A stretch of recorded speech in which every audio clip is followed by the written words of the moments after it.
So Glenn believes that we are in the end of end times. That's interesting. We'll get back with him in a moment on Coast to Coast AM.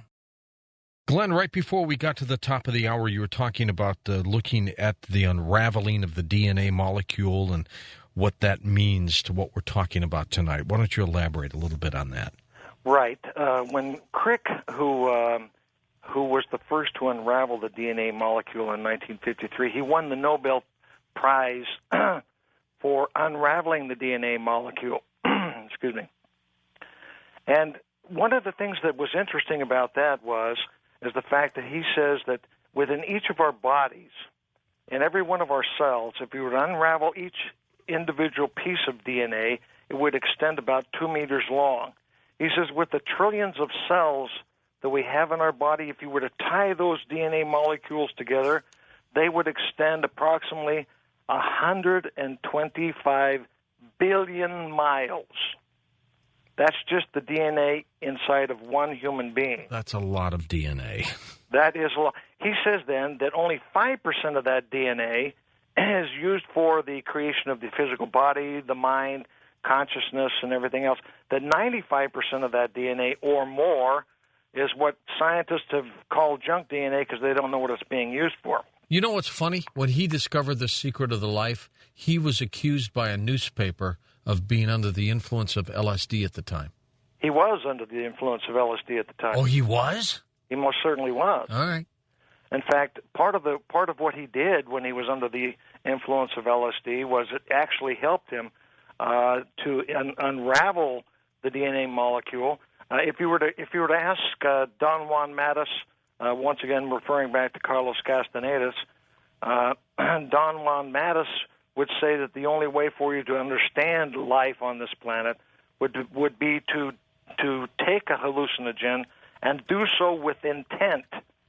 And what he meant by his intent was to have a discovery process in your mind and ask that question. You know, I've been around this all for a very, very long period of my life. My sister, for example, typed the last book for Timothy Leary, his last book. I didn't know that. Yeah. So, you know, we knew Small Timothy Leary. We knew what he was all about. Timothy Leary was not a good guy, and I'll tell you why. He was right in the sense that under these hallucinogenics, in fact, Graham Hancock in recent days, his last book was written while he was on a hallucinogen. Or he describes his experience on a hallucinogen. And I have utmost admiration for Graham Hancock, and I'm sure you do as well. Yes. I think it was on ayahuasca? Ayahuasca, yeah. Yes, ayahuasca. Yeah. But anyway, Crick, and you ought to hear what he has to say about how it helped him develop the understanding. But Timothy Leary, what he did is that he legitimized this for recreational purposes. And I'm going to tell you right now that that's the most foolish thing in the world. It would almost, and pardon me for saying this, it would almost be better that you died and passed on to a greater place than it would be to get lost in that 11-dimensional space because you were playing with that kind of nuclear weapon of the DNA. If you ask me, am I a fan of that particular process? The answer is no, and abundantly no. No one should ever do that. There are plenty of books, one of them on my website by Strassman, delineating the MDT molecule.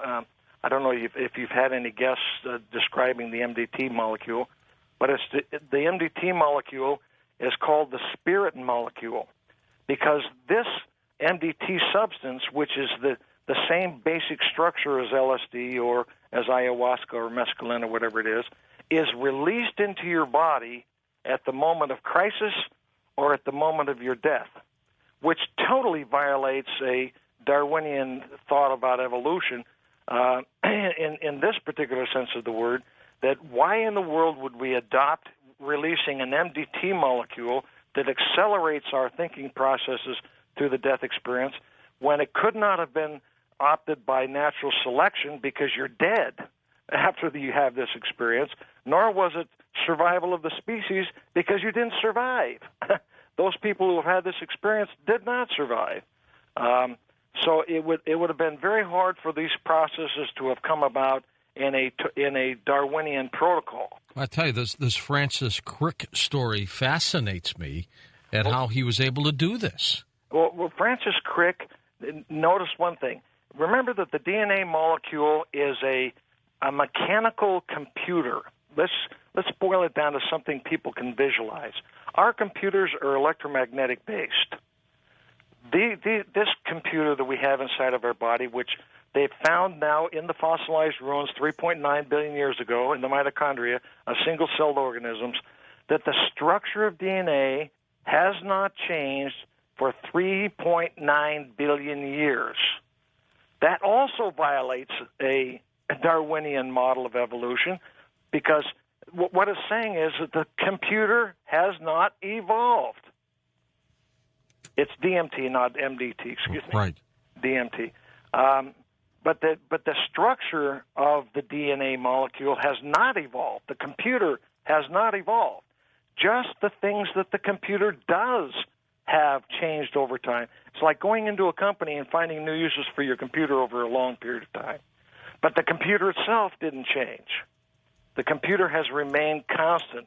In fact, Francis Crick said that the chances of us finding the DNA molecule here on the Earth out of the random primordial soup were roughly the chances of 1 to the 260th power. Now, that's 1 with 260 zeros behind it. Let's quantify that for a moment so people understand that. If you count all of the molecules in the universe, that would approximate 1 to the 80th power. See, and did not Crick believe that the DNA has not evolved at all, but kind of was introduced? Yeah. In fact, Crick said that let me preface that by saying that in our scientific protocols today, for example, I had a long talk with Thomas Budge, who is a geneticist and head of the dairy at a major university here in the West. He says that once scientists have reached a phenomena that has reached 1 to the 60th power, that it is impossible for us to think of that as occurring by chance. The chance is no longer a factor. Okay, right. 1 to the 60th power is no longer a factor. What Crick was thinking in his mind was that this is impossible. That DNA arrived here on this planet by accident or was mixed with the primordial soup. First of all, the amino acids are necessary to create the specific proteins to create DNA, and vice versa. So it's a chicken and the egg process. It just simply is an aberration that suddenly appeared. The most complicated molecule in the universe suddenly appeared. And Crick said that there was only one model he could think of for its appearance here, and that was that aliens had brought it here. Now, could those aliens have been an organism on an asteroid or a meteor, or are we talking about an actual genetic involvement by extraterrestrials? It could not have been on an asteroid or a meteor, because should there have been an atmosphere, an asteroid or a meteor would have risen past 10,000 degrees centigrade, which would have destroyed the functionality of a DNA molecule, caused it so it couldn't exist or couldn't replicate itself.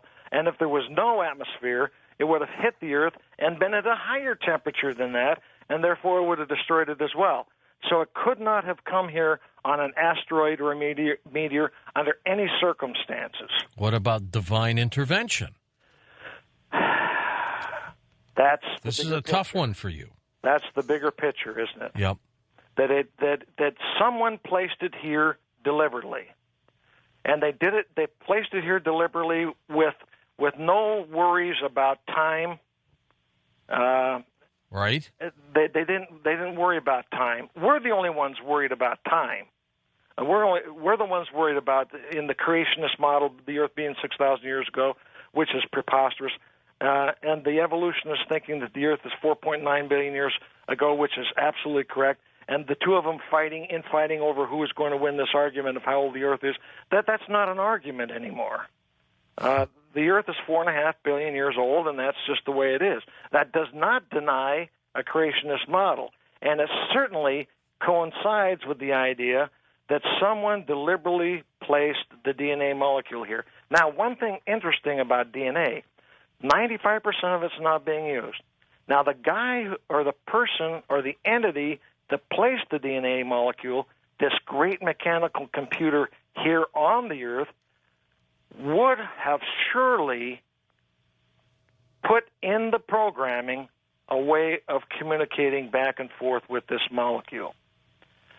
Now, in other words, when we look at the DNA molecule, 95% is not junk. Right. 95% is actively going on all the time. Our conscious minds are only capable of about 2,000 bytes of information a second, when in reality our brain is functioning at a level of about 4 billion bytes of information a second. Something's going on inside of our body that is not part of our conscious mind. What is happening? It is my suggestion that it's only logical to presume that this part of the DNA that people are unaware of what the purpose of it is actually in communication with deity or with the other elements in the universe. And we're not aware of it? And we're not aware of it.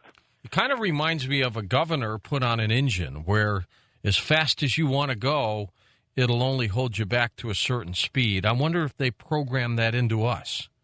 Well, they most certainly did. And since this is a mechanical model and not an electrostatic or electromagnetic model, remember that SETI, for all the fine people that work at SETI, they've really goofed. How so? They've goofed in the sense that they put up an antenna or they put out their big dishes looking for a signal from extraterrestrials via the electromagnetic spectrum. The electromagnetic spectrum has a speed limit on it. That speed is the speed of light. As a matter of fact, some of the light that happened at the Big Bang has yet to escape the farthest reaches of the universe, True. the known universe. And so the universe has expanded faster than the speed of light. So if we're looking for a signal from a civilization across the universe from us, and the last thing we would use to try and communicate with it would be something based on the electromagnetic spectrum. However, scientists have now proven that at the moment of creation, if two atoms are created simultaneously at the same moment, think Big Bang here, if they're created at the same moment, they are connected. And what happens to one affects the other no matter what the distance is. You could have the same one molecule here on the Earth and one on the other side of the universe, and they would instantaneously react at the same instant of time. We are on the verge, George, of a communication system that could communicate across the universe instantaneously and not be limited by the speed limit of the electromagnetic spectrum. In the future, all of our communications will be a mechanical model and not an electromagnetic model. When do we find this? Well, we've only had understood electricity for a couple of hundred years, and we've only had radio and television for a century. That's just a fraction of a heartbeat of the age of the Earth, and it's even less in terms of the age of the universe. The universe is somewhere between 14 and 16 billion years old, but it happened in an instant of time. Now, I would be an atheist if the universe were infinitely old. And the reason is that would mean there's no fingerprint of a creator. But the fact that it was created, no matter how long ago that is, 16 billion years in comparison with eternity isn't a heartbeat. It's not even a fraction of a heartbeat in time. Or 13 evidence, or whatever it is. It is evidence of creation itself. And the fact that all of those things happened at the same time, they are connected, and we will find out sometime in the next couple of hundred years how matter is connected one to another and how life is connected one to another, and we will be able to communicate with each other. That's how the sixth sense works. That's how prayer works. That's how the shamans work. That's how the extraterrestrials work. That's how everyone else in the solar system, or in the universe, is operating using a different radio than we are. Do you think all the ancients were extraterrestrial visitors, and that would include, the Greek gods, maybe Jesus, all of them? Do I believe in all of them? Well, do you believe that they were extraterrestrials? I think we're all visitors. Extraterrestrials. All of us came and were born here into this world, and we came from some other place. The classic religious model, based on solely holding up your Bible saying this is all the history in the universe that there is, which is ridiculous, is to suggest that I lost my trend. Well, my thought was, there's always been this theory that the Greek gods were aliens from another land, that Jesus was an alien. And as far-fetched as it may seem, is it possible? Well, an alien in the sense that he had contact with moving from this planet to another planet, yes. back and forth. Yes. Yeah, he is. The Greek mythologies, as we call them, quote unquote mythologies, are all based on the writings of Hesiod, and we've done a class on that. But Hesiod, all of these Zeus, etc. If you follow those stories carefully, you'll find out that the real story behind that is contained in one of these four civilizations prior to the coming of Adam and Eve. And they parallel one for one. There's such a high correlational coefficient between the Greek mythologies and the real text that talk about the four former civilizations that it will stun you. It'll bring you to your knees. And you realize that even though it seems like these Greek mythologies appear to be comic book events, they are based on real events. I want you, when we come back from the break, talk about Enoch and the entire city of people that simply took off and left this planet. That's an incredible story, Glenn. Absolutely incredible. Let's do it. What's new on your websites? We've got a couple of them. Which ones do you recommend? All of them? I recommend they all go to the same place, www.kimballcollege.com, Kimball. When you get there, you're going to find a set of classes. There are now 42 classes. Don't worry about doing them in sequence. Take a set of them, take them and listen to them. You're going to find out that they are the most important things that you will do in terms of basing what you already believe and enhancing what you already believe. They won't conflict with what you believe.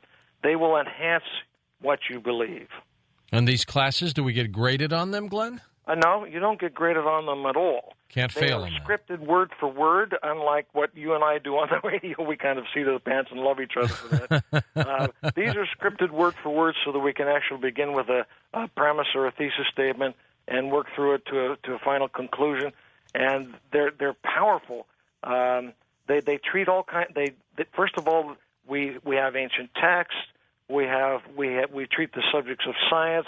We treat all of the religions of the world, all of the ancient texts in the world, all of the histories in the world, and most recently we have a real nice, even for those who like soap operas, we have one of the greatest soap opera stories in history, where Joseph, who was sold into Egypt, meets his wife, and that story is just absolutely fun, from an ancient text in the 2nd century B.C. All right, when we come back, Glenn, let's talk about the story of Enoch, which is incredible, especially the way you tell it, and then we'll get into end times. I've got to ask you about that, because you do believe we are in the end of end times. I'm George Norrie. When we come back at the top of the hour as well, we'll open up all the phone lines for you, so no need to call yet.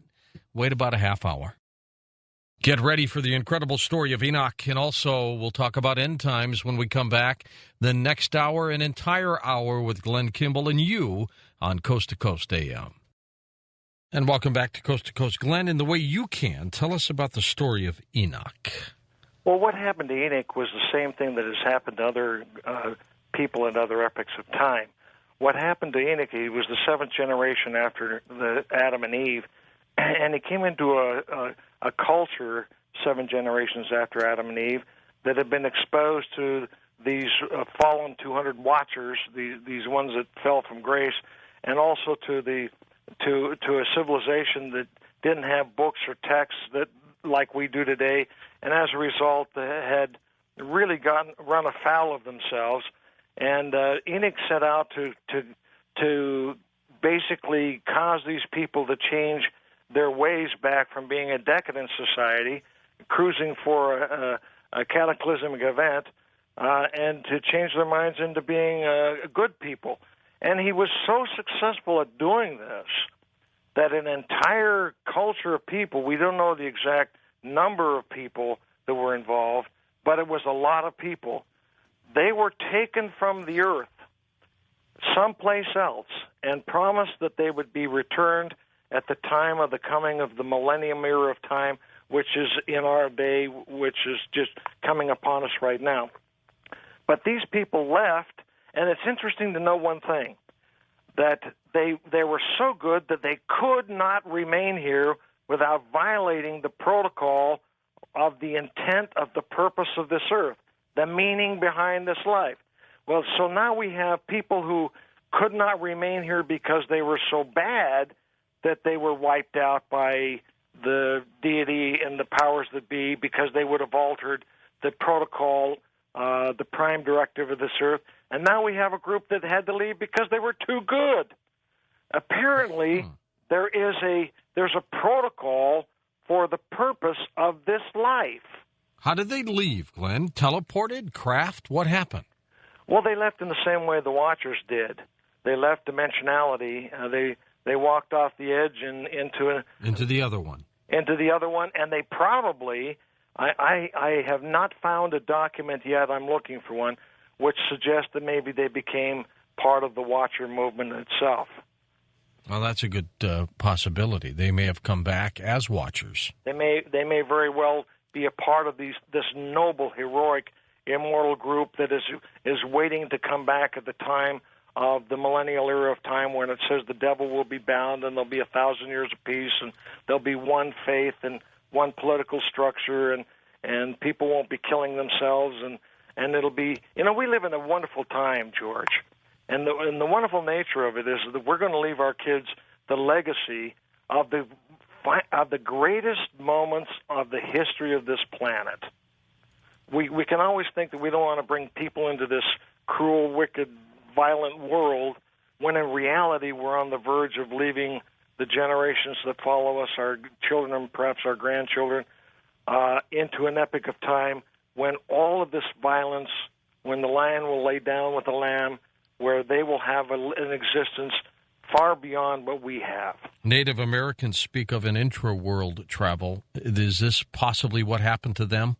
Very much so. In fact, many of the Native American Indians, in my opinion, speak specifically and in terms of using the same kind of vernacular as would a Watcher movement. In fact, Don Juan said, as I said earlier in the program, that the object of a man of knowledge was to lead this life without having to experience death, and that he would come and go and become one of the allies. Don Juan called them allies, which is kind of a curious term, because the Watchers, in fact, are our allies and do the bidding of the heavens and do come back and help us from time to time. So Don Juan Mattis from Carlos Castaneda's spoke in terms of a Watcher group, and I find that fascinating myself. Glenn, because end times is so important to so many of us, you said earlier that you think we are in the end of the end times. Explain that. Well, this is why we still have a show left to do. People think that 2012, December 21st, is the end of the world. That's not what the Mayan civilization said at all. It said that some major change would take place. And now, by the way, these same records are with the Vedas and the Nagas in India. Yep. They are very much ingrained into the Chinese. In fact, the Chinese have a sun disk very much like the Mayan disk, calendar disk. And embedded in that calendar disk, we need to talk about that in another future show. What's there? Not only the date 2012, December 21st, but when you're asking me what my opinion is, I wouldn't be surprised to see 2025 come by and not have this event take place yet. But go ahead. That's not too far away, as you well know. No, it's not. you and I have, what is 15 years? They keep clipping by really fast, Glenn. You and I 15 years ago, I mean, I can remember that like it was this morning. Yep. And where did it go? I think it went right around my waist. When you hear the word Armageddon, what do you think? Armageddon is the final conflict between good and evil. It is the final battle. The purpose of this life, if you read the biblical texts and the lost books of Eden and the book of Jubilees, all kinds of ancient texts, they will tell you that Adam and Eve didn't have the Ten Commandments for sure. The commandment they had was that they needed to have the knowledge between good and evil, and that is the prime directive of this life. We could not possibly, where we came from, experience good and evil because there was no evil there. We had to come to a place where evil was possible in order to us to learn firsthand the consequences should we have opted for some evil purpose. And that's why this life is so very short in comparison with the eternity or the age of the earth or even the age of mankind. Life, when they talk about survival of the species and natural selection, that Darwinian model would have opted for longevity or extended years of life, when in reality what it has opted for is very, very short lifetimes. That is very contrary to a Darwinian model. Nearly every civilization, Glenn, has always spouted that we are at end times. The end of the earth is near. Here we go. All of them. And nothing ever happened. What makes this one different? And you're absolutely right. I think people have been so antsy and nervous about it. They certainly, when 1,000 years A.D. happened, there was a big poo-pow over the whole thing. William Miller and John Darby predicted the end of the earth in 1844, and that they had all the people donate their money to them, and then when it didn't happen, they kept the money and gave them another story. It's amazing what people have done with predictions, and that's why I completely avoid that. I mean, I could give you what I think is a pinpoint ending, but I find that to be kind of an evil practice. Because that's not the point. The point is to learn good and evil and let it play on its let it play itself out. Well, and if the date comes and goes and you're off by a year, people think, well, he was wrong. Well, I've been wrong before, George, but the point of the issue is that's not what's important. What's important is to learn where we come from, why we're here, and where we're going, not the dates involved. The dates involved, people have been confused. In fact, the biblical accounts themselves, David Rohl wrote a great book called The Test of Time that's only available in Europe, only available in Great Britain. He suggested the Bible is off by as much as 300 years because the archaeologists and anthropologists can't associate the archaeological findings with the actual events in the Bible. And I think David Rohl's right on. I think we've always played the date card. Yes, you're right. And I find that to be a silly thing. If I had the option of knowing when I would die, I would opt not to. You really? Oh, sure. That would be an interesting open line question one night. It would be. It would be fascinating. Most people would want to know, but I'll guarantee you what would happen. Well, what if you knew you were going to die 10 years from now because of a car crash? Wouldn't you want to know that and avoid that? No. You wouldn't? No. Why? Because it would diminish the quality of life from here to there. You think that it would eat away at you? It would make me as nervous as coming on your program. Which you never are. Are you kidding me? I throw up every time I come on the show.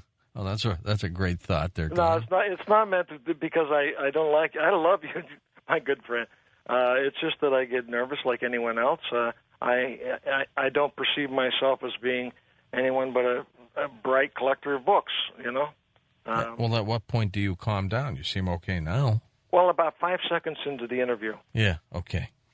It's kind of a magic potion. We have a comforting factor here, don't we? We do. I hear your voice and all of the nervousness is gone. The Watchers. Who sent the Watchers? The Watchers have an agreement with deity, much like the aliens. It's the same exact protocol.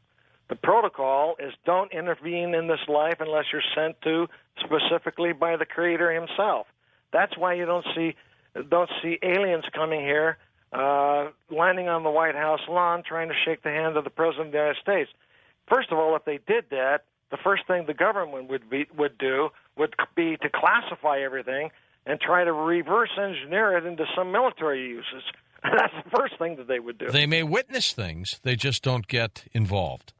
They don't. They're commanded not to, because each and every sphere, we actually before we came here, we actually voted. It wasn't a vote per se, but we actually agreed on the parameters or the protocol under which we would live, and that's not. And there are different spheres of beings in different locations that have different laws, different protocols, different prime directives than we do. That's why the aliens are the aliens and we are who we are. The way things are going today, you would think if we were going to get intervention, it would be now. It's not happening, probably won't. I think it's already occurred. In what form? What fashion? Well, I think that there have been what we call aliens, which are not so alien, who have come here, have taught people about agriculture, taught people about science, construction. Michael Cremo can tell you more about this than I do. He's one of my heroes. Yeah, I like him. He's Forbidden archaeology. He's just wonderful in telling us about how many things have existed in history. But, what can I say? There were other people at other times. And by the way, you go back to the time of King Kronos, who was the first of the kings that were mortal. Mm-hmm. Neanderthal man and Cro-Magnon man are not our ancestors. They proved that via the genetic code in their bodies versus ours. We do not pass through them. So this great king Kronos, they had developed such a high-tech society that it says that the plants of the earth grew on their own and fed the people spontaneously, and that they could build great buildings with sounds, and that they had all things provided for them. First of all, they didn't alienate themselves from deity as we are trying to do. Our separation between church and state is the number one. Surely we should have a difference between church and state, but science was never divorced from faith at any moment in history except our own. This is the number one thing that spells the end of times. This is the final straw that is going to create the cataclysm, because there are so many people out there, especially scientists and the gatekeepers of knowledge out there, who have defined a creator model out of existence. We think that science would be the first people that would be open to all possibilities. They are not. They have evolved into Carl Sagan was a great man, but they've evolved into a Carl Sagan mentality, which suggests that in order for us to learn something new, it requires extraordinary proof. The people under King Kronos did not need to do that.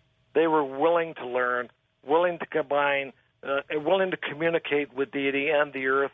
And they, at some point in time, they got rich and lazy and fat and sassy and violated the laws of the earth and of deity and got themselves annihilated.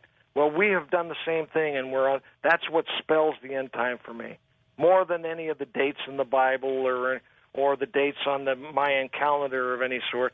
You can look at what's happening, that is happening to us within less than a generation. It's happening to us. Well, you remember the old saying, history always repeats itself.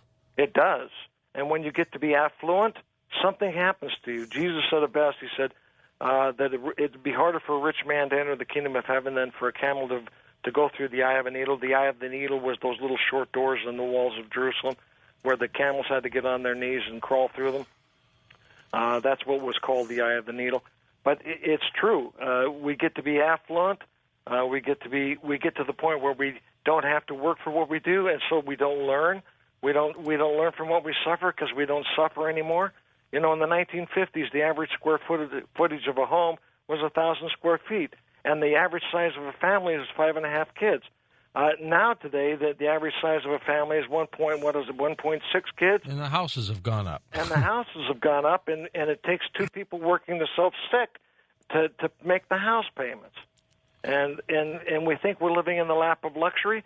We know less about our neighbors living next door to them than our ancestors did in the 18th century, who lived miles from each other. Well, that's true. That's true. I've noticed an evolution with you, Glenn. You seem to be changing in some of your views. Is that true, or just my perception? Maybe I'm just getting more articulate about it. I don't know. Well, certainly everyone changes. You know, I continue to have these experiences which keeps knocking me down. I'm not as timid about speaking on the air as I was the very first time I talked to Hilly Rose. Right. Second time I talked to Art Bell, I was intimidated out of my mind. How long ago was that? 1997. Yeah. Years ago. And maybe that's the change that you see. But you know, we all go through a metamorphosis. One thing that I have done is that as I've gotten older, I've increased exponentially my need for goodness in my life and the sensitivity for being a good person. I always have been one that loved good people and tried to be a good person, but that has been multiplied in my older age. I look for opportunities to do that. And have you seen an effect with yourself? Have you been, I guess, in some form and fashion, again, when you do that, you get rewarded somehow? Well, I got married to an angel. It's your guardian angel. No, it's my wife. But she could be your guardian angel too, huh? She's the guardian of my bank book for sure. She's a watcher. She watches over like a hawk. I don't get 1 cent extra. I love it. Hey, Glenn, stay with us. If you need to email me, that's George at coasttocoastam.com. Glenn's website's linked up at coasttocoastam.com as well. He will accept your emails that way. And as we rapidly approach the top of the hour, we'll open up the phone lines. Now you can call with your questions for Glenn Kimball. Wide open tonight with him. The extraterrestrial presence, your thoughts on the Watchers, your thoughts on end times. Glenn's an expert in that. If you want to talk with him about some of his ancient explorations and some of the work he's done there, the artifacts that were found in regions of this country that might have come from Egypt, you can do that too. I'm George Norrie, and we'll be back in a moment on Coast to Coast AM.